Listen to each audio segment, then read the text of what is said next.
ओम श्री साई नाथाय नमः। जय श्री साईं, जय श्री गुरुदेव।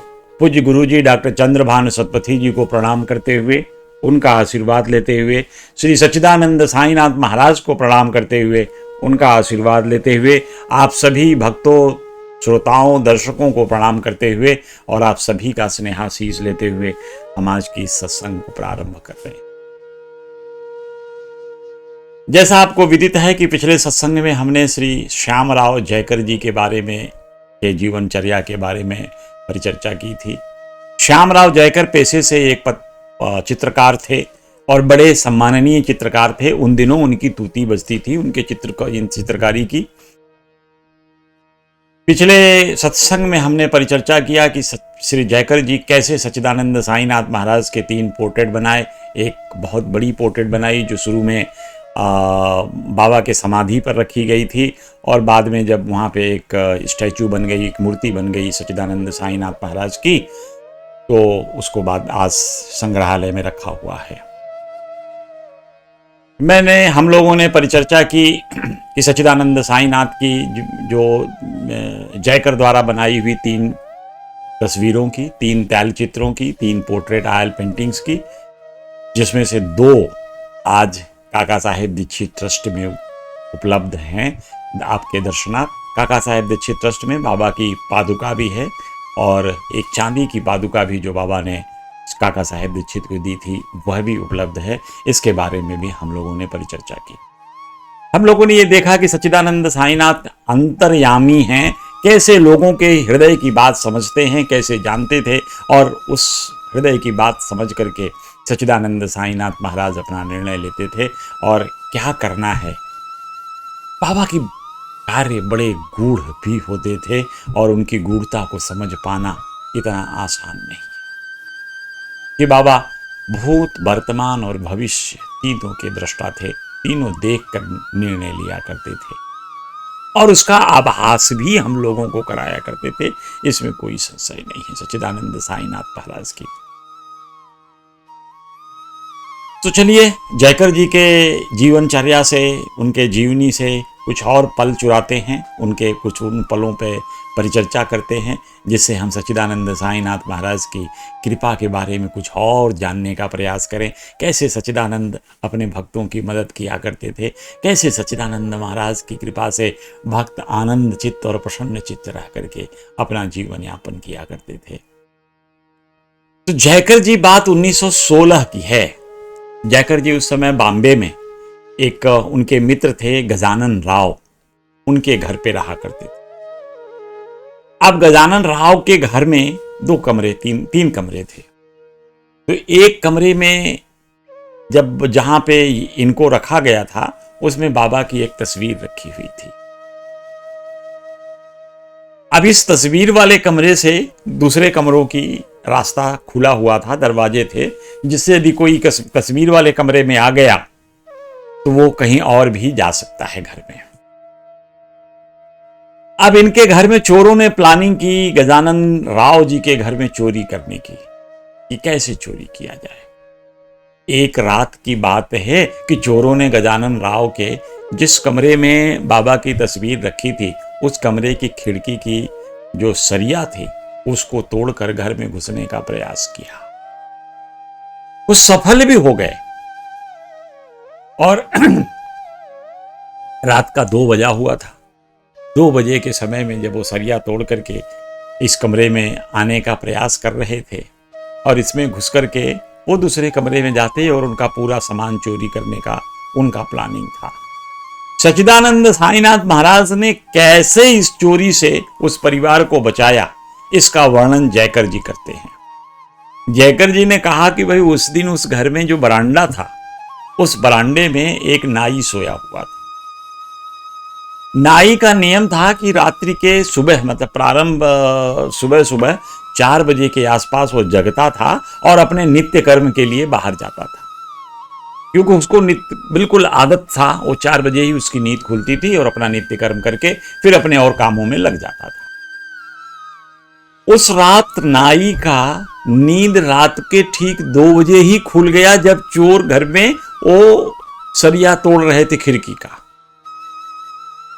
वो उठा और उठ के उसकी जैसे आदत थी, नित्य कर्म के लिए बाहर गया, लघु शंका के लिए। जब बाहर जाता है तो देखता है कि सरिया को तोड़ रहे हैं 2 लोग, तो उसने देख करके जोर से चिल्लाया, चोर चोर चोर।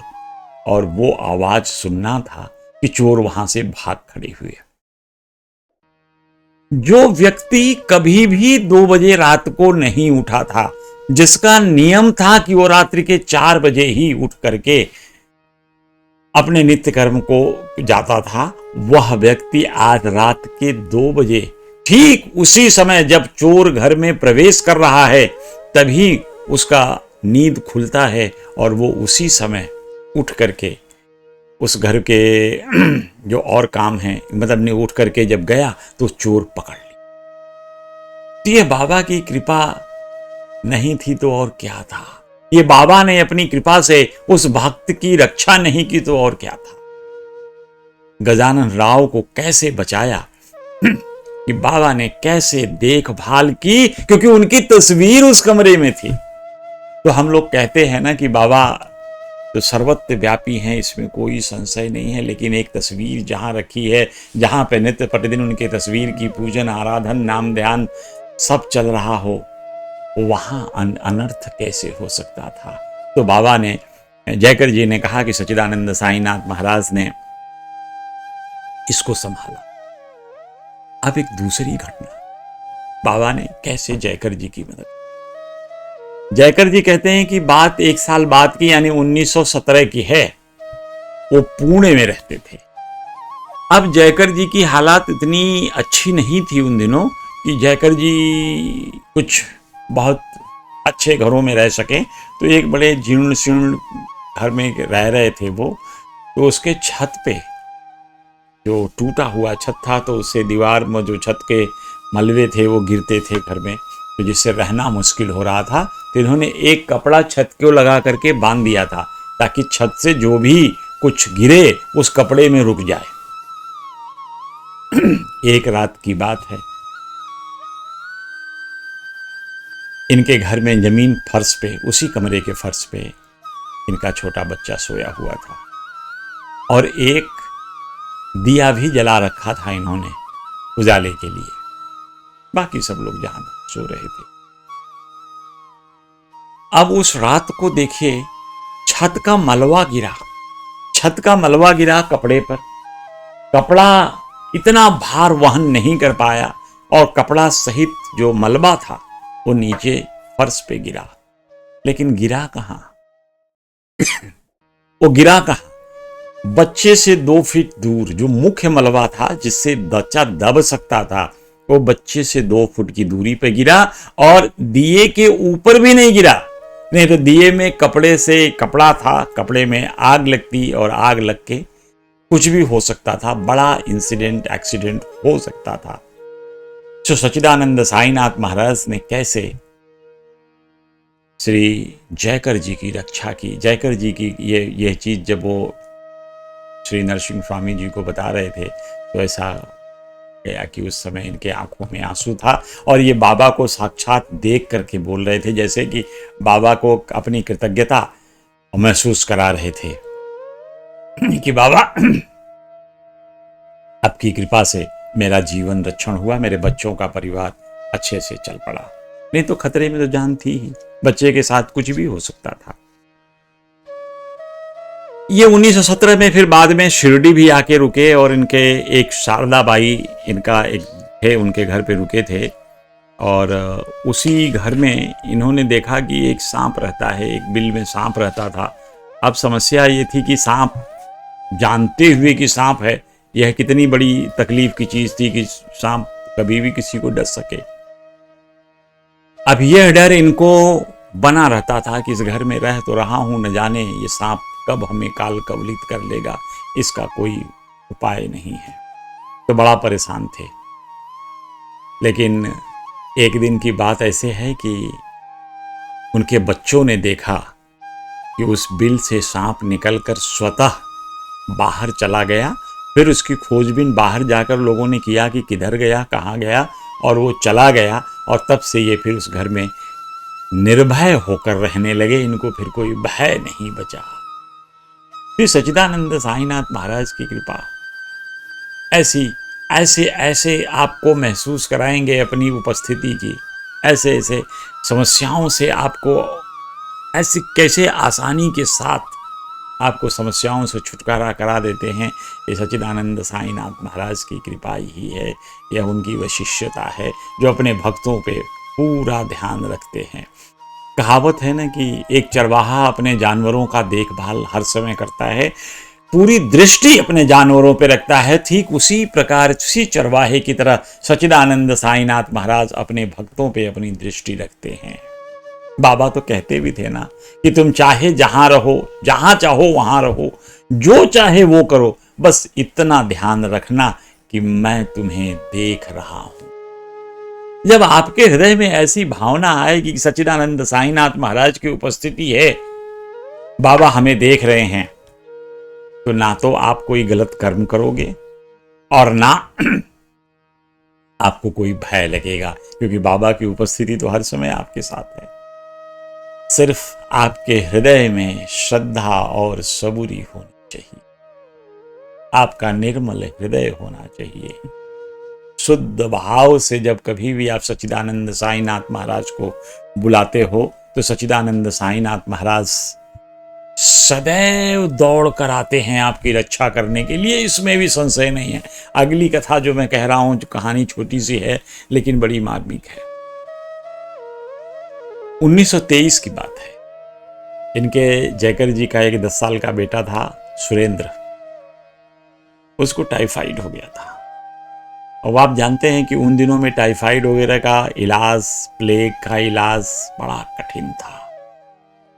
तो टाइफाइड की बीमारी इतनी ज़्यादा होने लगी, उनके ऐसे लगने लगा कि उनके पेट में, जो टाइफाइड बेसिकली पेट की है, इन्फेक्शन है पेट में, तो उसकी वजह से फीवर आता था।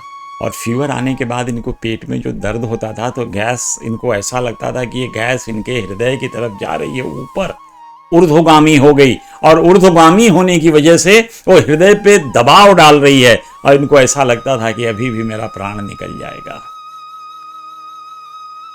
एक रात को असहनीय दर्द हुआ, और इस असहनीय दर्द से सुरेंद्र जोर से चिल्ला पड़े, मुझे बचाओ, मुझे बचाओ। अब इतना कमजोर भी हो गए थे कि आवाज नहीं निकल पा रही थी, हाथ पांव बिल्कुल पतले हो गए थे लकड़ी की तरह। बगल में वहीं ये जयकर जी थे। जयकर जी जाकर थोड़ी देर सहलाए। जब वो जोर से चिल्लाया, बच्चा मुझे बचाओ, मुझे बचाओ, तो जयकर मुख जी के मुंह से अनायास ही निकल पड़ा, बाबा। ऐसा जैसे आर्तनाद करते हुए जयकर ने बाबा को पुकारा, और तत्क्षण ही उस बच्चे की जो पेट के ऊपर तनाव था, जो ऊर्ध्वगामी गैस बन रही थी, उसमें कमी आई। तो ये सच्चिदानंद साईनाथ महाराज या किसी सदगुरु को या ईश्वर को जब कभी भी आप आर्तनाद करते हो, भगवान के शरण में त्राहिमाम करते हो, तो भगवान अवश्य ही तुम्हारी सुनते हैं, इसमें कोई संशय नहीं है। विभीषण भी जब लंका से रावण का भाई भगवान रावण को छोड़कर जब श्री राम के शरण में आया, जब राम के शरण में आकर के उसने भगवान की शरणागति ली, तो उसने कहा ना, भगवान से कहा, प्रार्थना कैसे भगवान राम से करता है, शरण सुखद सुन आयो, शरण सुखद रघुबीर, त्राहि त्राहि आरति हरण, शरण सुखद रघुबीर। मैं ठीक से इसको याद नहीं कर पा रहा हूं। त्राहि त्राहि श्रवण सुयस सुन आयो, भव भंजन भवभीर, त्राहि त्राहि आरति हरण, शरण सुखद रघुबीर। जब भगवान की त्राहि त्राहि करते हुए व्यक्ति जब कोई उपाय नहीं सूझता है और अंत में भगवान को आर्तनाद करके पुकारता है, हे श्री राम, आप इस आर्तनाद पे अपने भक्त की मदद करने वाले हो, त्राहि त्राहि आरति हरन, शरण सुखद रघुवीर। ईश्वर तो, भगवान तो ऐसे हैं कि उनके शरण में जाने से ही सुख की प्राप्ति हो जाती है। तो विभीषण भी यही महसूस किया। आज जब इनको आर्तनाद निकला जयकर जी के मुंह से कि उनके बच्चे की अब जीवन संकट में है, तो उन्होंने जोर से बाबा को पुकारा।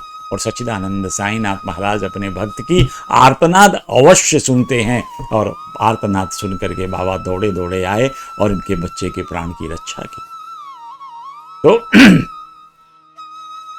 बाबा जयकर जी को समझाते थे, इनके जीवन को सुधारना चाहते थे। इनमें जो वो भक्ति का जो कहते हैं ना कि मुख्य भाव, जो लगन, वो बाबा पैदा करना चाहते थे। तो इनको कई बार बाबा सलाह दिया करते थे। बाबा इनसे कहते थे, देखो बाबू, जैसा बोओगे वैसा ही काटोगे, इसमें कोई संशय नहीं। ये परेशान होकर सोचते भी थे कि मुझे क्या करना चाहिए, लेकिन करते नहीं। तो जयकर जी को एक बार बाबा ने जब इनको और व्यथित देखा तो कहा कि भाई देखो, हमें गुरु की सेवा करनी चाहिए, बस। जब गुरु की सेवा कर लो तो तुम्हारा सब कुछ, तुम्हारा बेड़ा पार हो जाएगा, इसमें कोई संशय नहीं। तो यद्यपि सच्चिदानंद साईनाथ महाराज ने जयकर जी को कोई भी मंत्रोपदेश नहीं दिया, पर जयकर जी ने सच्चिदानंद साईनाथ महाराज के श्री चरणों में रह करके उनसे बहुत कुछ प्राप्त कर लिया। बाबा ने उनका जीवन बहुत सुधारा और जीवन में बहुत ही उत्थान किया। उनका जीवन एक भक्त के जीवन की तरह आगे बढ़ा। वो अपने गंतव्य की तरफ बढ़ गए। उनका जो अपना गंतव्य हमारा होता है मनुष्य योनि प्राप्त होने पे, कि हम मोक्ष को प्राप्त कर सकते हैं, क्योंकि मनुष्य योनि में ही आपको बुद्धि और विवेक दोनों ईश्वर देता है, और इसी बुद्धि और विवेक का उपयोग करके हम अपने गंतव्य को प्राप्त कर सकते हैं। तो यह चीज जयकर जी ने करना प्रारंभ किया। बाबा ने कहा इनको एक बार, अब जो शिक्षा इन्हें मिल रही है वही शिक्षा हम सब लोगों को मिल रही है, उससे हम भी लाभ उठाएंगे, इसमें कोई संशय। आखिर इनके जीवन का परिचय आपको देने का मेरा अभिप्राय ही यही है, मेरा उद्देश्य ही यही है कि जैसे सच्चिदानंद साईनाथ महाराज ने जो ज्ञान उनको दिया, आज हम उस ज्ञान के अमृत को खुद पिएं, उसका खुद पान करें और बाबा के दिखाए रास्ते पे चलने का प्रयास करें। देखिए, जब तक हम कुछ करेंगे नहीं, सिर्फ सोचेंगे कि करना है, तब तक संभव नहीं है। करनी कथनी मीठी खांडसी, करनी बिस किलोए, कथनी तज करनी करे, बिस्ते अमृत होए। आप जब तक कर्म नहीं करोगे तब तक कुछ सुधरने वाला नहीं। कर्म प्रधान है, कर्म करना चाहिए। अपने जो भी ईश्वर आपको जो भी कर्म कराने के लिए, आपका शास्त्र आपको जो भी कर्म करने के लिए, आपके गुरु सदगुरु जो भी दिशा निर्देश दें, उनके संगति में रहकर जो भी कर्म करने हैं वो कर्म हमें करने ही पड़ेंगे। बिना कर्म किए हमारा कोई बेड़ा पार होने वाला है नहीं। तो बाबा ने कहा कि एक बार बाबा के पास कोई व्यक्ति गया था। जयकर जी बता रहे थे अपने संस्मरण में कि बाबा के पास जब कोई व्यक्ति गया तो वो, उसके मन में शंका था। शंका ये था कि वो कहना चाहता था कि क्या बाबा सिद्ध पुरुष हैं, क्या बाबा एक अवतारी पुरुष हैं। तो वो क्या करता था कि भीड़ में खड़े व्यक्तियों से पूछता था कि भाई तुमको कैसा लगता है कि बाबा एक अवतारी पुरुष हैं? तुम्हें क्यों लगता है कि बाबा एक सिद्ध पुरुष हैं? अगर लगता है तो बताओ। तो वो सबसे पूछते पूछते उस दिन द्वारिका माई में खड़ा था। लेकिन वो जब भी खड़ा भी होता था तो सबसे ये पूछता रहता था कि क्या बाबा अवतारी हैं? ऐसी बात। तो बाबा ने उसको जब देखा तो उस समय बाबा के पास हमारे जयकर साहब बैठे थे। तो इनकी तरफ देखते हुए बाबा ने कहा इनकी तरफ धीरे से कि देखो भाई, हमें अपनी चीजों को स्वयं देखना चाहिए और हमें इधर उधर दूसरे से पूछने से क्या फायदा? हम क्यों पूछते फिरते हैं? जब हम उसकी अनुभूति खुद कर सकते हैं तो हमें अपनी चीजों को जो हम स्वयं देख सकते हैं, कर सकते हैं, उसको खुद ही करना चाहिए। बात तो बाबा जयकर को कर रहे थे, लेकिन वह आदमी तक ये बात पहुंच गई, उसने भी सुना, तो उसको बड़ी शर्म महसूस हुई कि मैं क्यों दूसरों से पूछ रहा हूं, मैं क्यों नहीं सच्चिदानंद साईनाथ महाराज की शरणागति होकर के खुद अनुभूति प्राप्त कर सकता हूं, क्यों नहीं करूं? तो सच्चिदानंद कितने सर्वज्ञानी थे, आपके हृदय की गति समझते थे। बाबा इनकी सर्वव्यापकता के बारे में अनेकों अनेक लीलाएं हैं जो आपको सिद्ध करती हैं कि सच्चिदानंद साईनाथ महाराज सर्वव्यापी हैं, सबके हृदय में वास करते हैं और सबके हृदय में घटने वाली घटनाओं के बारे में जानते हैं, इसमें भी कोई संशय नहीं है। तो कई बार दीक्षित साहब भी ऐसा होता था कि काका साहब दीक्षित से तो बाबा बड़ा प्यार करते थे, उनको काका कह के पुकारते भी थे, लेकिन दीक्षित साहब से भी कई बार ऐसा हो जाता था कि दीक्षित जी भी लोगों से पूछ लेते थे। तो बाबा ने उनसे भी कहा कि जो काम तुम स्वयं कर सकते हो तुम मुझसे पूछकर कर सकते हो, किसी दूसरे से पूछने की क्या आवश्यकता। आपको याद होगा बीबी देव साहब को, जब बाबा ने कहा तुमने मेरी चिंदियों की चोरी की है, मात्र इसलिए कि बीबी देव ने बालक राम मानकर जी से पूछा था कि तुम्हें भगवान की भक्ति कैसे प्राप्त हुई, क्योंकि उसी तरह से वो भक्ति प्राप्त करना चाहते थे। तो बाबा ने कहा कि मैं तो खुद बैठा हूं यहां सुनहरा सेला देने के लिए, तुम दूसरों से चिंदियों की चोरी क्यों कर रहे हो? तो सच्चिदानंद साईनाथ महाराज का दरबार सबके लिए बराबर स्वरूप में खुला है। जो भी चाहे सच्चिदानंद साईनाथ महाराज की अनुभूति प्राप्त कर सकता है, उनकी शरणागति प्राप्त कर सकता है, उनका आशीर्वाद प्राप्त कर सकता है। बस करना क्या है? उनके दिखाए रास्तों पे चलना है। बाबा सदैव सहजता को प्रमुखता देते थे, सरलता को प्रमुखता देते थे। बाबा कहते थे कि इसी सरलता में, इसी सहजता में भगवान को ढूंढो, वहीं प्राप्त होंगे। ईश्वर सदैव सरलता और सहजता से ही मिल सकता है। तुम्हें बाह्य आडंबर करके ईश्वर को प्राप्त नहीं कर सकते। तो यह चीज धीरे धीरे धीरे धीरे जयकर जी के समझ में आ गई कि चाहे निर्धन हो, कुछ भी ना हो खाने की, भगवान का ध्यान करने से भगवान सब कुछ प्रदान कराने वाले होते हैं। बस हमें भगवान पे श्रद्धा रखकर अपने कर्म करते चले। कितने अच्छे सीख सच्चिदानंद साईनाथ महाराज दिया करते थे अपने भक्तों को, और एक भक्त के बारे में बोलते थे तो वो सबको पता चलता था उस ज्ञान के बारे में कि बाबा क्या ज्ञान दे रहे हैं। अब एक कथा का और वर्णन करते हैं, हम लोग आपस में परिचर्चा करते हैं कथा के बारे में। बड़ी इंटरेस्टिंग है, इसको सुन के बड़ा मजा आएगा, आनंद आता है कि बाबा की सर्वव्यापकता के बारे में और पता चलता है। अब हुआ इसमें ऐसा था कि एक बार जयकर जी के पास सिर्फ 3 रुपए थे। वो 3 रुपए लेकर के बाबा के साथ बैठे थे, और वो 3 रुपए भी उनके ऐसे नहीं थे। वो 3 रुपए उन्होंने घर खर्च के लिए इकट्ठा किया था कि मैं इसमें अपना घर खर्च चला लूँगा, सो इसलिए वो 3 रुपया लेकर बैठे थे। अब समस्या ये आई कि जब वो बाबा के पास गए तो उस समय देखा उन्होंने कि बाबा काका साहेब दीक्षित बैठे हैं, नाना साहब चांदोरकर बैठे हैं, निमोड़कर जी बैठे हैं, और उनके साथ बैठ करके बाबा वार्तालाप कर रहे हैं। तो बाबा ने 1 रुपए की दक्षिणा मांगी, भाई दक्षिणा दे। अब इन्होंने सोचा कि बाबा तो दक्षिणा मांग रहे हैं, नहीं, बाबा ने 4 रुपए की दक्षिणा मांगी थी। तो अब ये बड़े धर्म संकट में फंस गए कि 4 रुपए दक्षिणा बाबा मांग रहे हैं, मेरे पास तो 3 रुपए मात्र है, मैं 4 रुपए कहां से दूं। तो उन्होंने सोचा तो बाबा तो अंतर्यामी है, बाबा को तो मालूम है कि मेरे पास 3 ही रुपया है, तो बाबा 4 रुपया हमसे क्यों मांगेंगे। उन्होंने पॉकेट से 3 रुपए निकाले और सच्चिदानंद साईनाथ को दक्षिणा स्वरूप दे दिया। काका साहेब दीक्षित बैठे थे, निमोड़कर जी भी बैठे थे, दोनों बोल पड़े, अरे भाई बाबा 4 रुपए मांग रहे हैं, 3 रुपए नहीं, तुमने 3 ही रुपए क्यों दिए?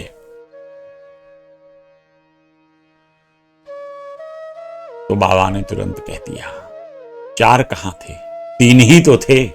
अब इस वाक्य को आप समझिए, उसने 3 रुपया दिया, काका कह रहे हैं बाबा 4 रुपए मांग रहे हैं, लेकिन बाबा कह रहे 4 कहां थे, 3 ही तो थे। यानी बाबा उनके पॉकेट में मात्र 3 रुपए है, यह जानते थे, इसलिए बाबा कह रहे हैं 4 कहां थे, 3 ही तो थे। क्योंकि बाबा जयकर जी के पॉकेट की स्थिति समझते थे। 4 की मांग तो उनकी इच्छा को इंगित करती थी। जयकर जी को बाबा 4 चीजें, जो बाबा चाहते थे कि जयकर 4 चीजों का त्याग कर दें, उन चीजों को दर्शाना चाहते थे। लेकिन जयकर जी के पास तो 3 थे, बाबा को भली भांति पता था।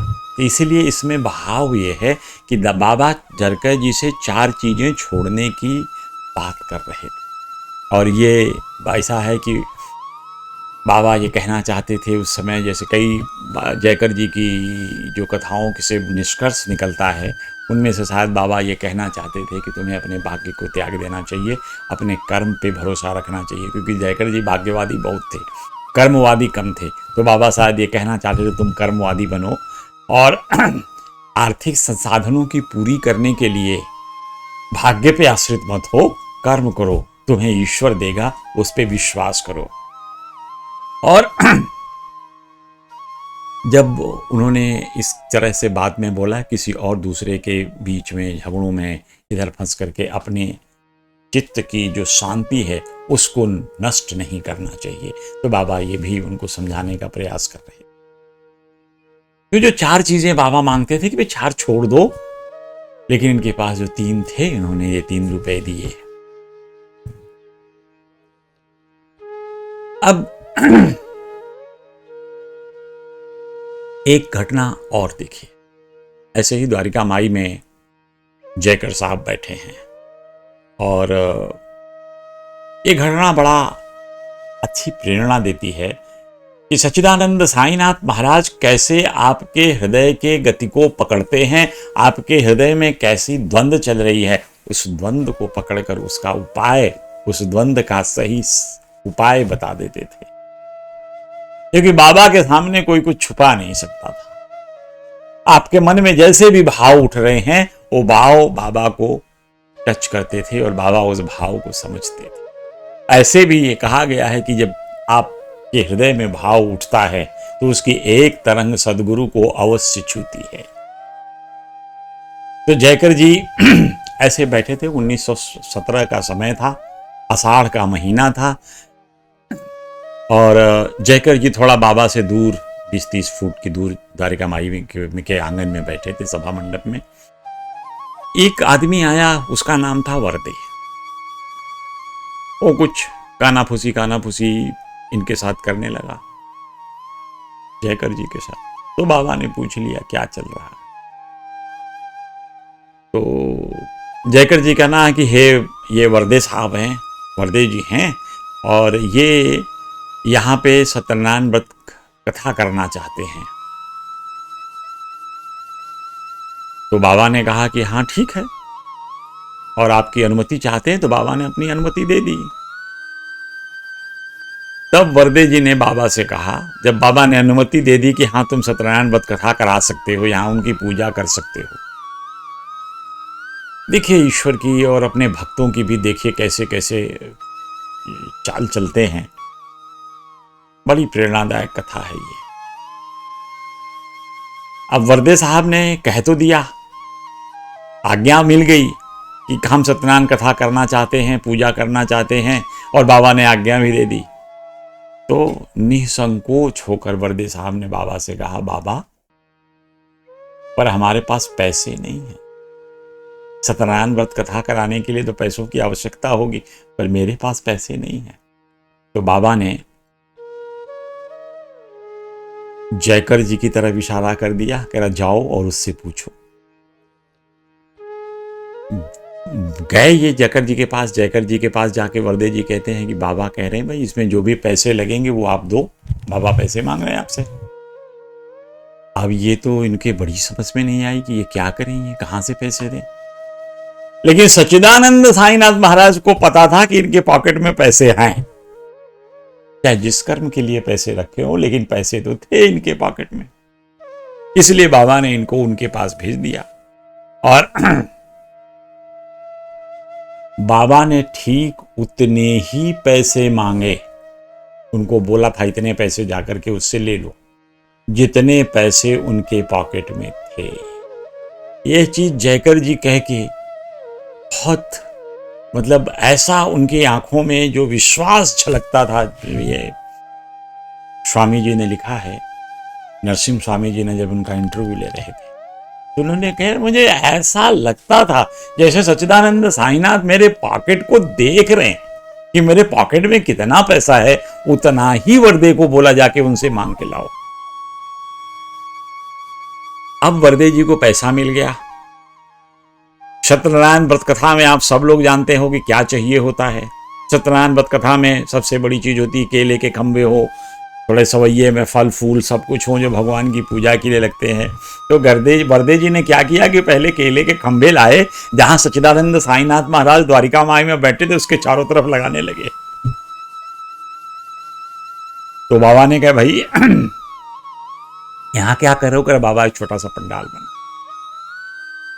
तो वो केले के पत्ते लगा दिए बाबा के ऊपर, थोड़े से पंडाल की तरह से छा दिया। और वो चाहते थे कि सच्चिदानंद साईनाथ महाराज ही हमारे सत्यनारायण बन जाएं, ईश्वर बन जाएं, हम आज इन्हीं की पूजा करेंगे।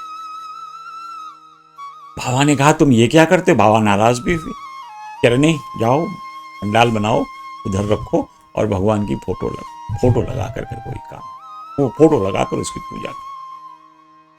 लेकिन भक्त कहां मानने वाले, अब तो केले लग चुके थे, पर्दा ऊपर से बन चुका था, बाबा बीच में बैठ चुके थे। तो भक्तों ने कहा कि भगवान अब हमारी इच्छा यही है कि आप ही हमारे भगवान बन जाओ, हम आपकी ही पूजन कर लें। तो भक्तों की प्रेम जब बरसने लगती है तो भगवान भी विवश हो जाते हैं।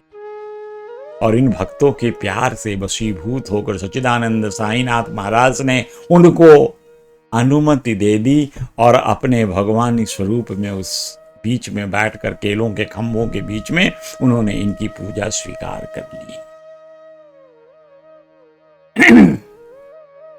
अब पूजा स्वीकार हो गई, बाबा की पूजा होने लगी। उसी समय जयकर जी उठकर बाबा से प्रार्थना करने के लिए कि पूजा करा लो। जब करने बाबा से रिक्वेस्ट करने आए थे तो बाबा के पास ही बैठ गए। अब जो भट्ट जी थे जो सत्यनारायण व्रत कथा पूजा करा रहे थे, वो द्वारिका माई के सीढ़ियों के नीचे बैठे, वहां अपना थाल पूड़ा लगा करके बाबा ऊपर बैठ गए अपने द्वारिका माई में। अब जयकर जी भी वहीं हैं। अब जयकर के मन में यह बार बार भाव उठे कि मैं तो भगवान के बराबरी में बैठा हूं और भट्ट जी से नीचे बैठा हूं। जब कभी भी हो, जब कहीं आसन पे व्यास कथा चल रही है या पूजन चल रहा है, तो जो भगवान के लिए आसन दिया गया है, जो भट्ट जी के लिए, जो ब्राह्मण के लिए आसन दिया गया है, उस आसन से नीचे ही सबको बैठना चाहिए। यह बात जयकर के मन में घुस रही थी। अब वो सोच रहे कथा शुरू हो गई, अब मैं क्या करूं? अब तो मैं बाबा के समकक्ष, बाबा के बराबरी में बैठा हूं, भट्ट जी नीचे बैठे हैं, हमें तो नीचे जाके जमीन पर बैठना चाहिए था। तब सच्चिदानंद साईनाथ जो इनके हृदय में द्वंद युद्ध चल रहा था, बाबा ने इनको समझाया, कह रहे हैं ऐसा कुछ नहीं है, तुम उठो और चुपचाप जाकर के नीचे बैठो। और ये चुप से उठे क्योंकि बाबा की आज्ञा मिल गई, ये जाकर के नीचे बैठ गए। तो देखिए कैसे हृदय में आपके बात चल रही है, द्वंद चल रहा है, और सच्चिदानंद साईनाथ महाराज उसको कैसे समझ लेते हैं, कैसे पहचान लेते हैं और आपको इस द्वंद से जो कहते हैं ना मुक्ति दिला देते हैं। आपके हृदय में परेशानी नहीं तो वो ध्यान ही कथा में नहीं दे पाते थे, उनका ध्यान जाता था बाबा के ऊपर, और कथा सुनने के लिए जो कथा कह रहे हैं भट्ट जी का ध्यान देना है, तो वो भटक रहे थे इनमें। तो इन दोनों के बीच में सच्चिदानंद साईनाथ महाराज ने उनको सही सलाह दे करके तुम नीचे जाओ और वहां बैठो, यानी जहां पोथीवाचक बैठे हैं, भट्ट जी बैठे हैं, ब्राह्मण बैठे हैं, उनसे नीचे जाकर के बैठो। बाबा को वो कहते हैं, इन्होंने कहा कि सच्चिदानंद साईनाथ महाराज जीवन पर्यंत जानवरों पे, असहाय पशु पक्षियों पर सबकी मदद किया करते थे। इसीलिए कहते हैं कि सच्चिदानंद साईनाथ की प्रमुख शिक्षाओं में एक ये भी है कि प्राणी मात्र की सेवा करना ही भागवत सेवा के समतुल्य है। बाबा ऐसा कहा करते थे ताकि इस सृष्टि में जो भी प्राणी हो, जिसको भी आवश्यकता हो, और आपको आश्चर्य होगा कि पूज्य गुरुदेव डॉक्टर चंद्रभानु सतपथी जी के प्रेरणा से लगभग 300 से 350 साईं मंदिरों का निर्माण हुआ है। ये मंदिर पूजा पाठ के लिए तो है ही, लेकिन बाबा ये चाहते हैं कि ये मंदिर सेवा केंद्र बने। और बाबा कहते भी हैं कि मैंने ये 300 मंदिर नहीं बनाए, बल्कि ये 300 सेवा केंद्र हैं। आपत्ति विपत्ति के दिनों में, जब आपदा विपत्ति हो, ऐसे समय में इस मंदिरों से सेवा का प्रचार प्रसार होना चाहिए, सेवा का भाव जागृत हो, और सभी लोगों के लिए सेवा करने का मुख्य कर्म मंदिर में होने का मतलब, आध्यात्मिक होने का मतलब जीव के प्रति आपको दया और दूसरों के लिए सेवा का भाव यदि आपके हृदय में नहीं तो काहे का आध्यात्मिक मार्ग। इसलिए सच्चिदानंद साईनाथ कहते हैं कि प्राणी ही जीवित ईश्वर के स्वरूप हैं। जब उनकी मदद करोगे तो वह मदद नारायण की सेवा होती है, और वो भगवान तुम्हारे जो कर्म हैं वो सदकर्म गिने जाएंगे, और इन्हीं सत्कर्मों से तुम्हारा जीवन सुधरेगा।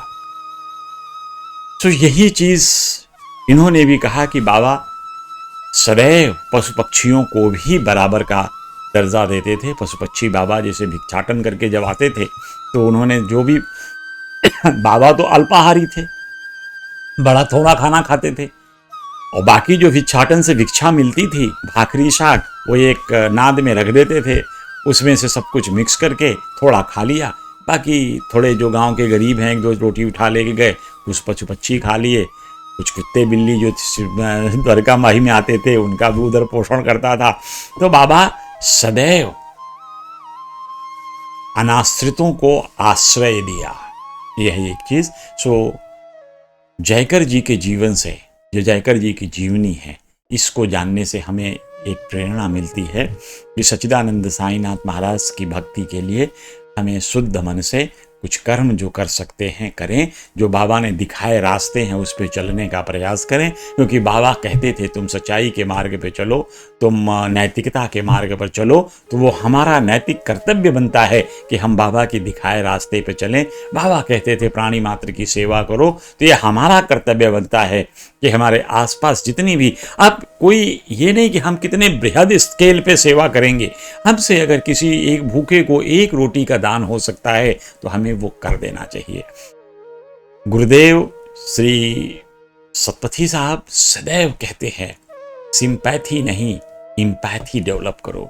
अपने अंदर जो दुखियां हैं उस दुख को जीने का प्रयास करो, उस दुख को समझने का प्रयास करो, तब तुम्हारे अंदर उनको मदद करने का भाव सामान्यतया साधारण रूप से ईश्वर कृपा से अवश्य आएगी, इसमें कोई संशय नहीं है।